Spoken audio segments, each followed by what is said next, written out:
हिंदुस्तान की राजनीति में ना एक बहुत रिपोर्टेड भी है, वेल रिपोर्टेड, कि धार्मिक गुरुओं का एक इन्फ्लुएंस रहा है प्रधानमंत्री जैसे पावरफुल पोजीशन तक भी।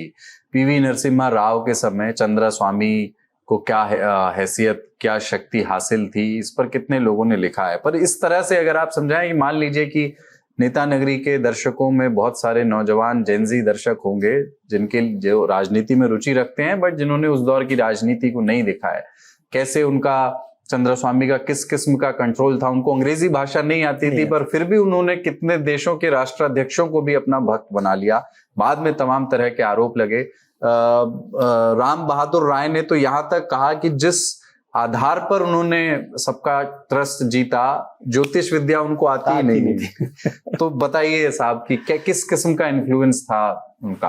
देखिए, चंद्रा स्वामी का आपने जिक्र किया, चंद्रा स्वामी की बहुत किस्से हैं, लेकिन उससे पहले एक और किस्सा यदि आप जरूर कर दूं।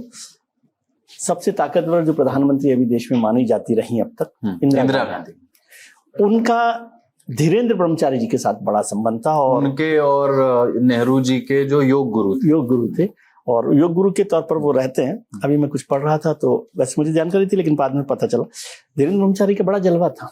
और ये जो साधु संत होते हैं उनका, जैसे आपने अभी सतवा बाबा का जिक्र कर रहे थे समर्थ, और तो वो लोग उनके क्लोजनेस से, प्रॉक्सिमिटी से बहुत असर था, और वो प्रॉक्सिमिटी उनको और बड़ा बना देती है।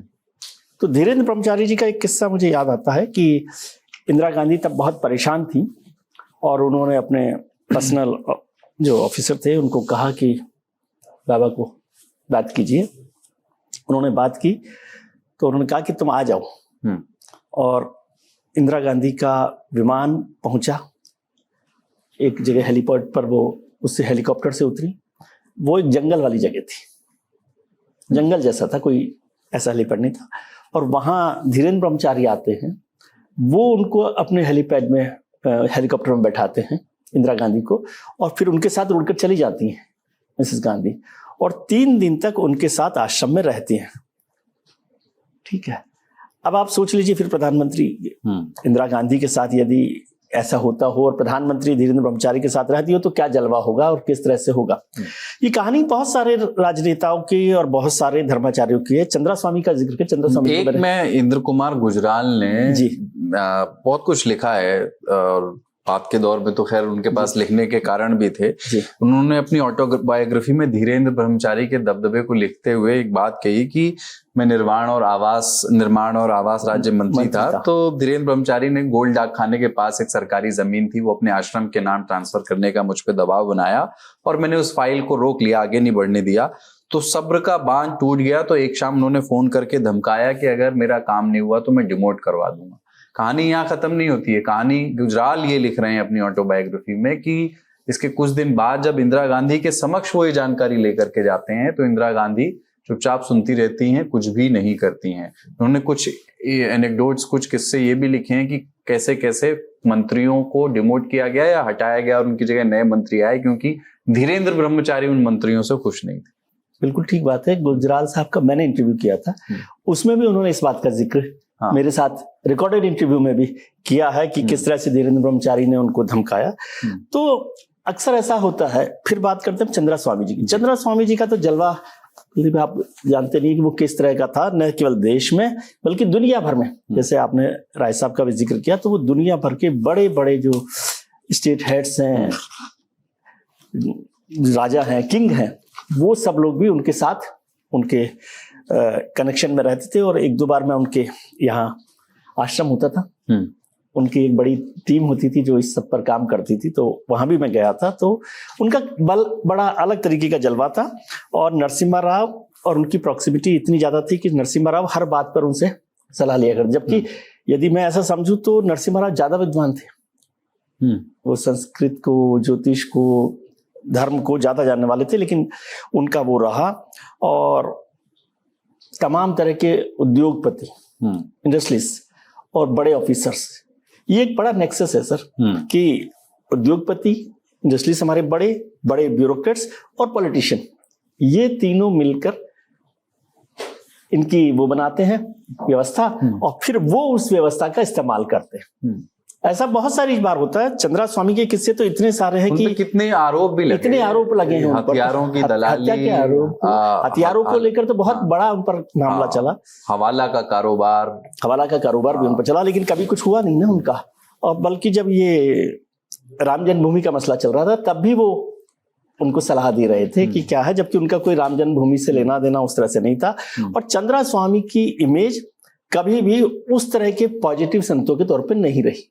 ये और एक महत्वपूर्ण बात है। मतलब धीरेन्द्र ब्रह्मचारी तो फिर भी योग गुरु के तौर पर, ये कितना अजीब एब्सर्ड सी बात है कि एक ऐसा व्यक्ति जिसके बारे में खैर बाद में पत्रकारों को लगा कि साहब ये ज्योतिष और तंत्र मंत्र का भी ज्ञाता है या नहीं, ये भी डाउटफुल है, पर प्रधानमंत्री के स्तर पर इस तरह का भरोसा जीतने में कामयाब हो जाता है। और सिर्फ एक प्रधानमंत्री नहीं, कई देशों के राष्ट्राध्यक्ष, वही कह रहा हूँ, कई देशों के राष्ट्राध्यक्ष। और यदि वो आश्रम आपने देखा होता तो वहाँ गाड़ियों की इतनी लंबी कतार, और ऐसी गाड़ियां जिनके नाम भी शायद मैं तो नहीं जानता था, तो वो गाड़ियां, और वहां पर उस तरह के लोग पहुंचते जिनकी हस्ती या जिनका स्टेटस आप नहीं समझ सकते। लेकिन वो इसलिए क्योंकि जो लोग चंद्रा स्वामी के पास पहुंच रहे हैं वो उनके तंत्र ज्ञान के लिए नहीं पहुंच रहे, वो प्रॉक्सिमिटी टू प्राइम मिनिस्टर है। जैसे अभी जिक्र हो रहा था सतुआ बाबा का, तो प्रॉक्सिमिटी टू सीएम है। और ये जो स्टाइल है वो सब लोग समझते हैं कि कान में बोली, अब मैं कुलदीप जी के साथ थोड़ा सा पास खड़ा हो जाऊं तो लोग समझेंगे ये भी विजय त्रिवेदी बड़ा आदमी है। ठीक है, तो ये जो उल्टा होगा दरअसल मेरे बारे में प्रॉक्सिमिटी ऐसी होती है कि उसको लोग, ये नेता लोग और राजनेता के साथ साथ जो हमारे संत हैं वो इस्तेमाल करते हैं। मैं इसमें किसी को अपमान नहीं कर रहा, लेकिन ऐसा मैंने देखा, अभी मैं नाम नहीं लेना चाहता क्योंकि अभी बहुत सारे साधु संत हैं जिन्होंने पिछली सरकारों में वो एक व्यवस्था, मैं थोड़ा सा इसको क्लियर करूं कैसे होता है जी, कि उनका एक बहुत बड़ा नेटवर्क है संतों का, सो कॉल्ड जो संत है, मैं तो सो कॉल्ड ही बोलता हूँ, उनकी एक पूरी टीम होती है, पीआर टीम होती है, एक्सरसाइज टीम होती है। वो पहले बड़े बड़े लोगों को पकड़ते हैं कि भाई कुलदीप जी को पकड़ लीजिए तो लोगों को भरोसा होगा कि ये तो बड़े आदमी हैं। तो वो ऐसी टीम में उन लोगों को बुलाते हैं, वो उनके आश्रम में जाते हैं, फिर उनके साथ वो फोटोज होती हैं, तो धीरे धीरे उनकी प्रतिष्ठा बढ़ जाती है। और वो पॉलिटिकल लीडर्स को खास तौर से इस पर जोर देते हैं कि वो किसी तरह से आश्रम में आ जाए। वो आश्रम में आ जाते हैं, वहां पर उनका नाम होता है, उनकी फोटो होती है, और पॉलिटिकल लीडर उसके बाद सोचता है कि 50,000 लोगों की भीड़ हो रही है, समागम हो रहा है, उसमें संत के साथ बैठे हुए हैं, तो वो करते हैं। और वो उन्होंने, अच्छा, ज्यादातर जगह वो सब लोग अनाधिकृत कब्जा करते हैं जमीनों पर, बड़े आश्रम बनाते हैं और बड़ा काम करते हैं। अब मैं नाम लेना नहीं चाहता, लेकिन बहुत सारे लोग हैं जो, कुछ लोग जेल में भी हैं, हाँ। कुछ लोग जेल में नहीं है, हाँ। लेकिन वो सब लोग इस पर काम कर रहे हैं। और ये राजनेताओं का और संतों का एक पॉलिटिकल नेक्सस है, और उसका फायदा इंडस्ट्रियलिस्ट और ब्यूरोक्रेट्स उठाते हैं। ब्यूरोक्रेट्स खास तौर से क्योंकि उनको लगता है कि उनका अपॉइंटमेंट, उनके नौकरी, उनका ट्रांसफर, ये सब काम चलेगा।